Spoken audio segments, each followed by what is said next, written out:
Hey, what's up? Thought I should do a follow-up video. It's been a little while. First one we talked about what what RV we'd picked and why, and um, like I think everybody we've seen so far, we totally changed our minds.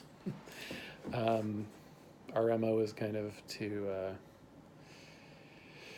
maybe let ourselves do that a lot without buying. Um, so that those head scratches aren't nearly as expensive. Um, Basically, give fair credit to Lisa. Um, she came across a very good point that some people have made, where if you are going to do a Class A or a Class C, you're probably going to want to tow a vehicle behind. So that's two things to maintain. But the biggie is that if your RV breaks down, you can't just pull it into a normal shop and get it worked on. So a lot of people have horror stories of we're out of home for 4 months or something like that. So I feel like we're going to dive into that, probably with a Class B at some point, not too distant future. But for newbies, we're going to try to be a little bit carefuler, even though that's not a word. Anyway, so to avoid that, we've taken some other people's advice and gone to a pickup truck and a travel trailer. Really, really love a particular fifth wheel, actually, but fifth wheels in general. Boy, it's really nice to have double side outs and an island in the kitchen and big bedroom, and it's up like that. One of them, it's a Grand Design. I want to say it's the Momentum. One of them has like a little office and a loft above it. On paper, looked really ideal. I went and looked at one of those in person, and the little loft is just tiny. It's just a real shallow area, and we've got a kid who's going to be 17 sleeping there, so that's not going to work.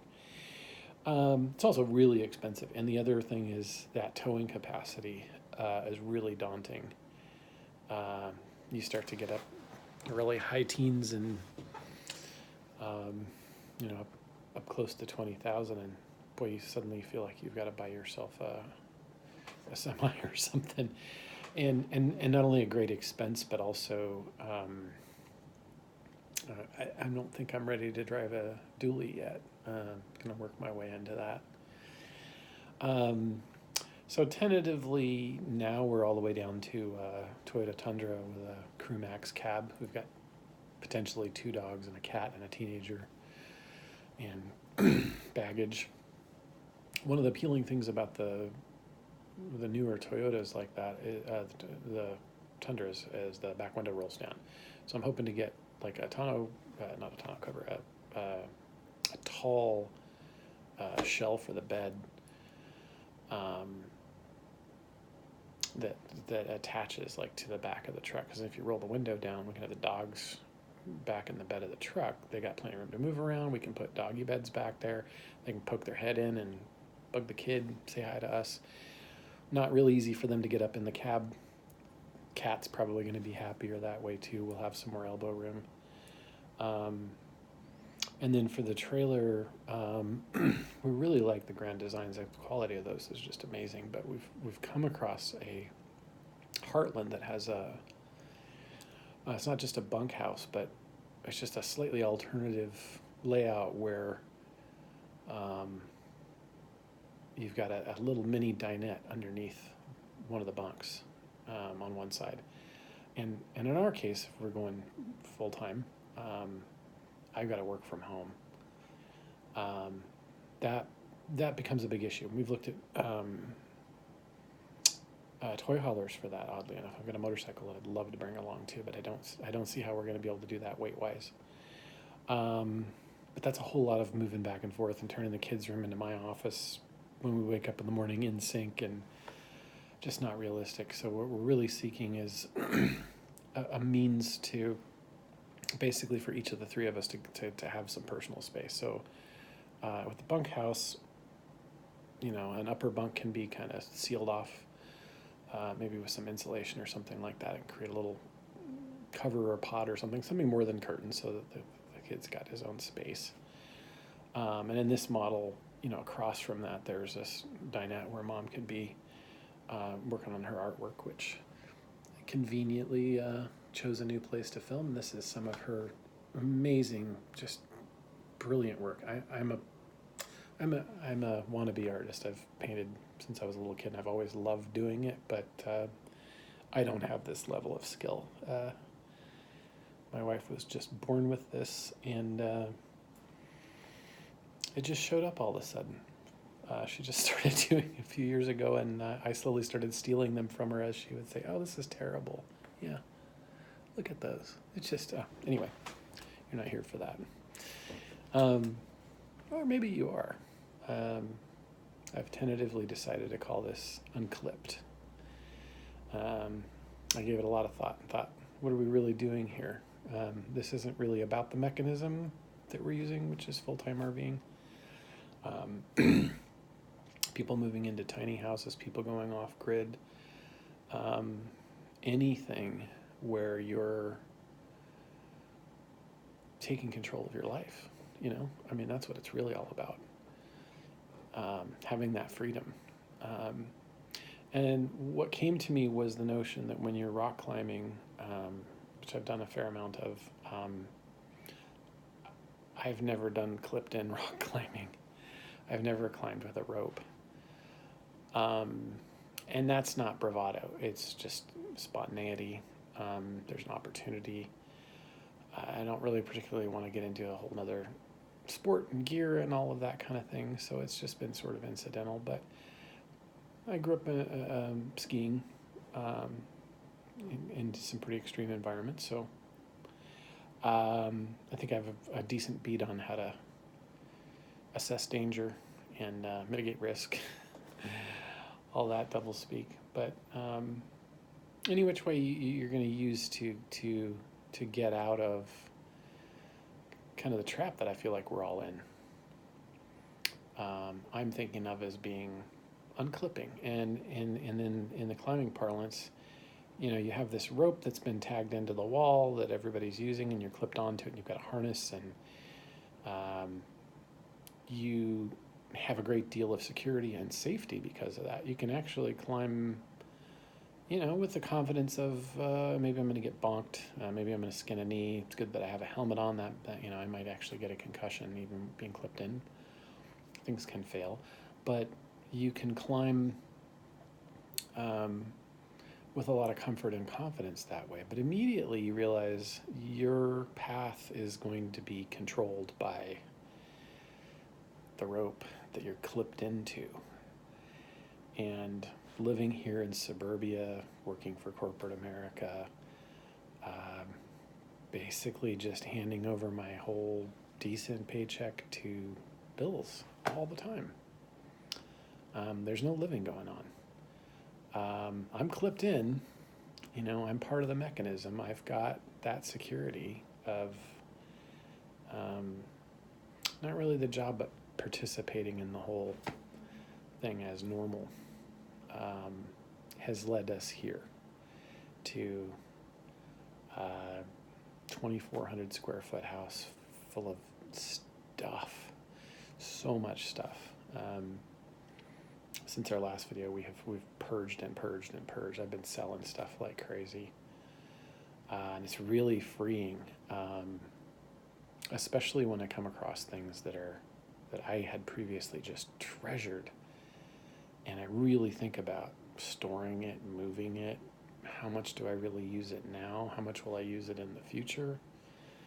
I start to think, I don't want to be tied down by that. That's more clipped in. So yeah, the whole notion is really much more around the mindset of examining everything. Highly recommend watching anything you can get from Jason Fried of 37 Signals, which I think is no longer its own company. They've split up into products, but he's the founder, and one of his early talks, I think he talked at a university about how they did their business and how they got started, how they ran their business. And it was really a very basic question everything, and not in a cheesy, esoteric bumper sticker kind of way, but genuine. Like, I want to run a business here and I want to do it right. And I know there's a whole bunch of how it's always been done. How it's always been done produces the businesses that have succeeded and failed. A lot of the newer businesses that have succeeded have done things differently. And I think that's probably where the impetus was. I mean, I'm guessing. I don't want to put words in your mouth, Jason, but around the dot-com boom, I saw where the competition for talent was so great that even people running those startup companies were forced to just bend and go, I don't accept this, I don't agree with it, but I have to do this to attract talent. I got to be more flexible about this or that. And they find that not only it works, but the only people that survived worked that way. It changed other, but it was very basic stuff. Or some really successful places would give you an Aeron chair and a foosball table. Whoop-de-doo. I worked for a place that gave stock options. That was a good incentive. But I think that second wave that 37 Signals really rode was, it's not that everything is wrong, but each thing that we do, starting and running a business in this country, could be wrong.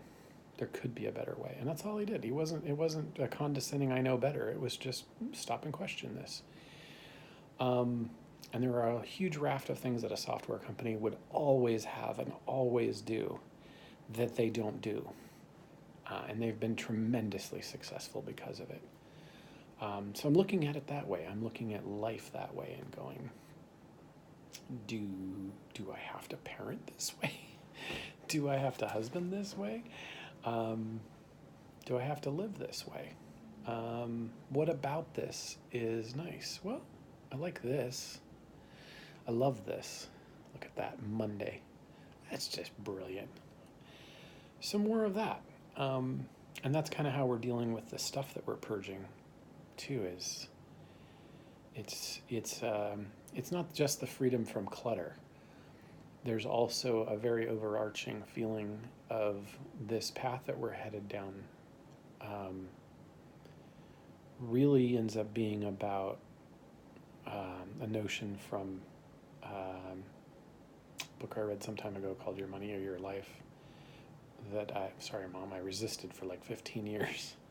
I finally read the book, and it was a lot more philosophical than I expected. It starts off having you write everything down and do budgets, and it's just, I dread that stuff. I'm not a planner. I don't like to box things in. But after you get past those initial hurdles, they have you tally everything up. And the question they ask that I think really, it's a very thick book, but actually, I think this question is really the most valuable thing of it entirely. And it was, now look at your list and ask yourself, are you spending enough on the things that bring you joy? And when I read that book, at the time I was commuting, my wife was commuting with me, and just a very long commute involved a ferry. So we had to drive to a ferry park, pay for parking, go on this ferry, hike up a hill, go to an office building all day, kid in daycare, and it was tough.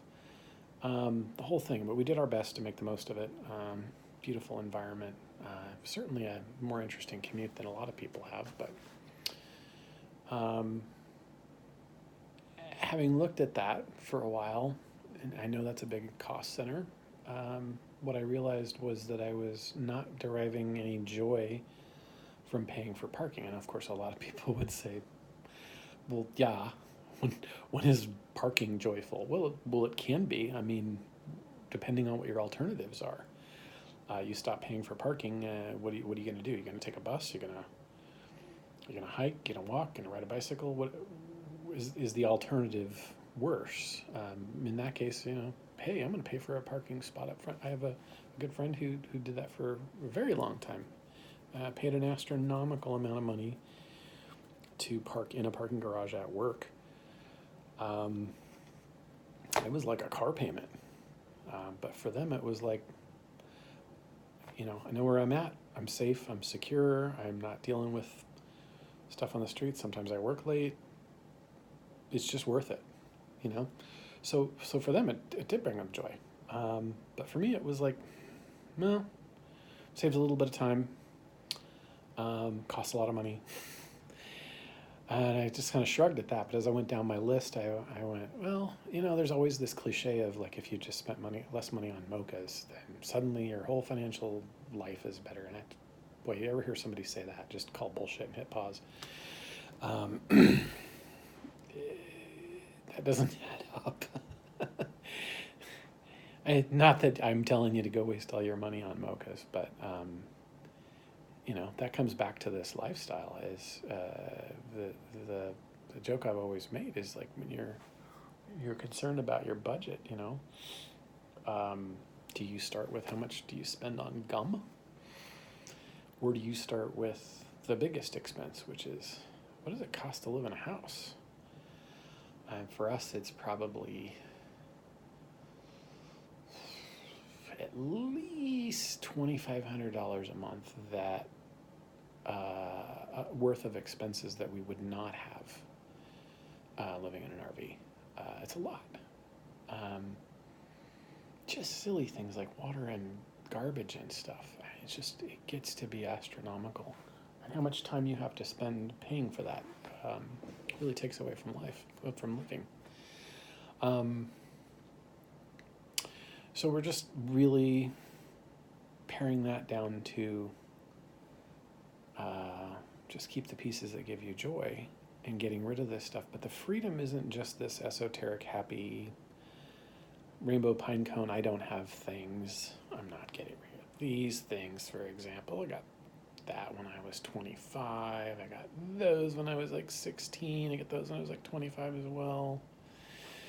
I'm going to try to use these things some more. I probably don't need this cute giraffe, but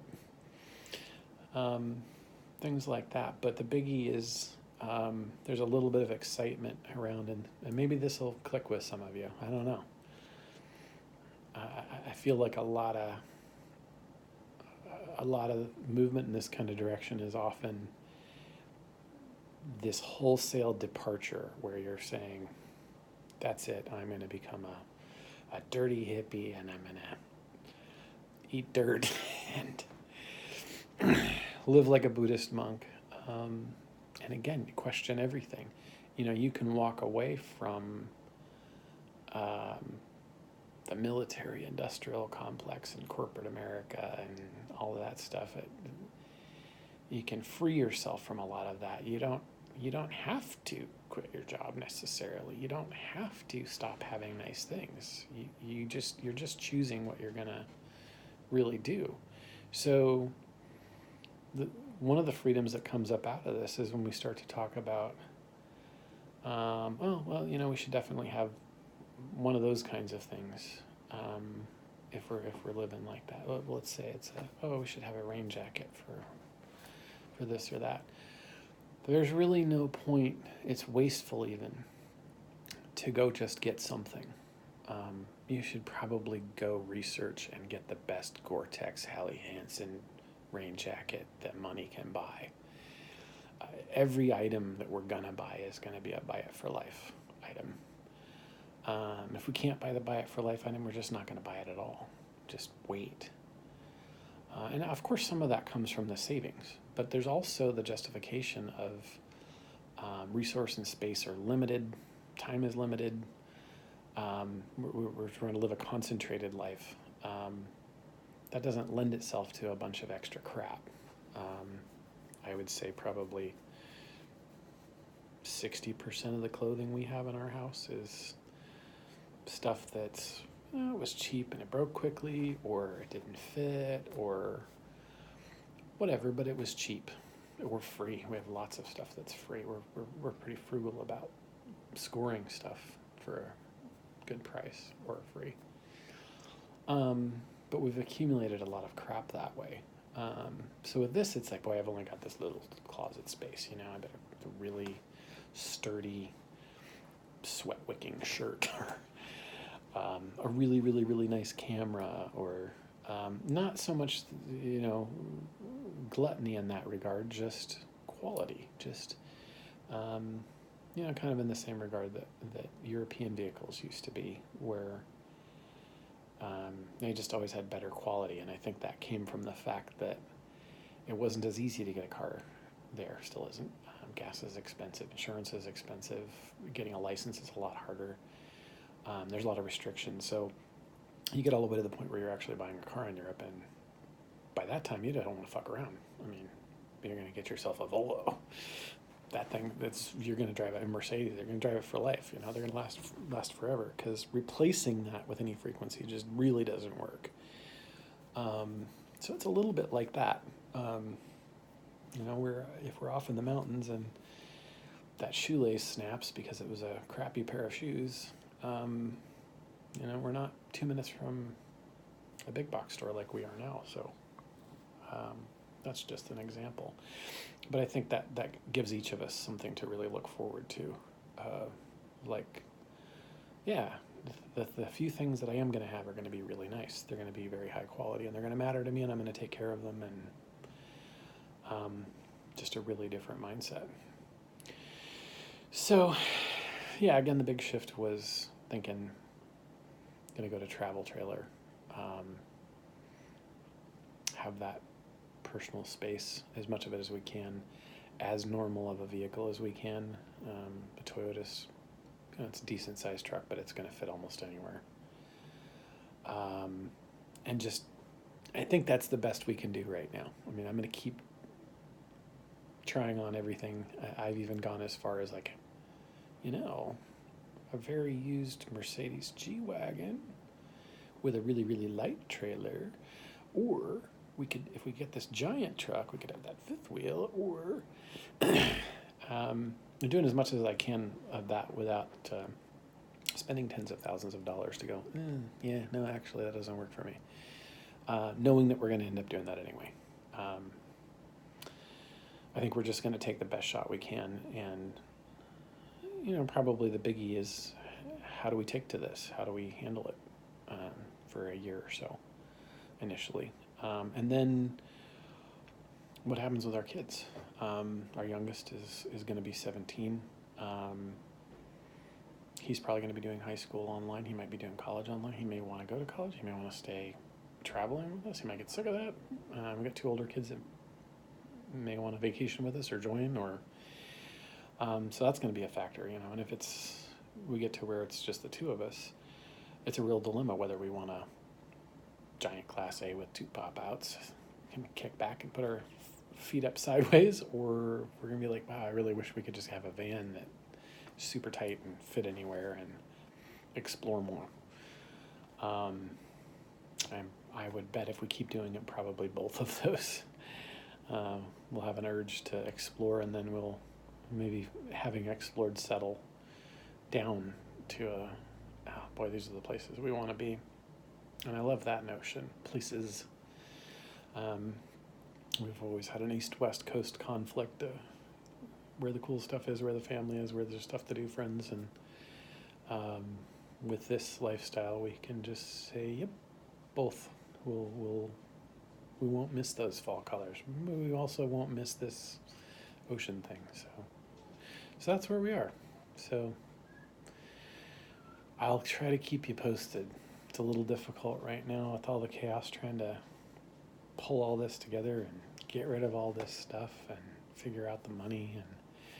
And boy, the big one is just, still have to hang on to, I'm still clipped in. And maintaining that is really challenging, which is what's driving us to get out of it. But I still got to have my head wrapped around that all the time, while also trying to figure out, what are we going to do, where are we going to go, how are we going to do it, which way should we do it, what would we qualify for, credit, all that kind of stuff. So that's where we're at. Take it easy.